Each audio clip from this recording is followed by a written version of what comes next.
Balayya Boyapati cinema లేనట్టేనా? Yuvaratna Nandamuri Balakrishna ప్రస్తుతం తన 99వ cinema dictator మూవీలో నటిస్తున్నాడు.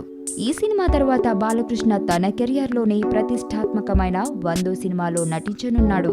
బాలకృష్ణ సన్నిహితుడు వారాహి చలనచిత్రం అధినేత సాయి కొర్రపాటి ఈ సినిమాను నిర్మిస్తారని కూడా వార్తలు వచ్చాయి.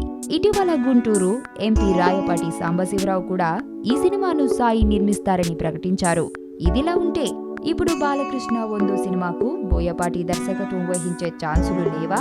మరో డైరెక్టర్ బాలకృష్ణ 100 సినిమాకు దర్శకత్వం వహిస్తారా అంటే ఫిలిం నగర్ నుంచి అవుననే సమాధానం వస్తుంది. సింహం, లెజెండ్ లాంటి సినిమాల్లో బాలయ్యను శక్తివంతమైన పాత్రలో చూపించి భారీ విజయాల్ని అందించిన బోయపాటి శ్రీను ఈ సినిమాని తెరకెక్కించి మరో హిట్ కొడతారని అభిమానులు ఆశపడ్డారు. అయితే ఆ కాంబినేషన్ ఇప్పట్లో సెట్ అయ్యేలా లేదు. ప్రస్తుతం అల్లు అర్జున్తో ఓ సినిమాను తెరకెక్కిస్తున్న బోయపాటి ఆ సినిమా తర్వాత మరో యంగ్ హీరోను డైరెక్ట్ చేయనున్నాడు. అల్లుడు సీనుగా వెండితెర మీదకి ఎంట్రీ ఇచ్చిన వెల్లంకొండ సురేష్ తనయుడు సాయి శ్రీనివాస్ 3వ సినిమాకి బోయపాటి దర్శకత్వం వహించనున్నారు. నైజాంలో భారీ సినిమాలు పంపిణీ చేస్తున్న అభిషేక్ పిక్చర్స్ అధినేత నామా అభిషేక్ వీరిద్దరి కాంబినేషన్లో ఓ సినిమాను నిర్మించనున్నారు.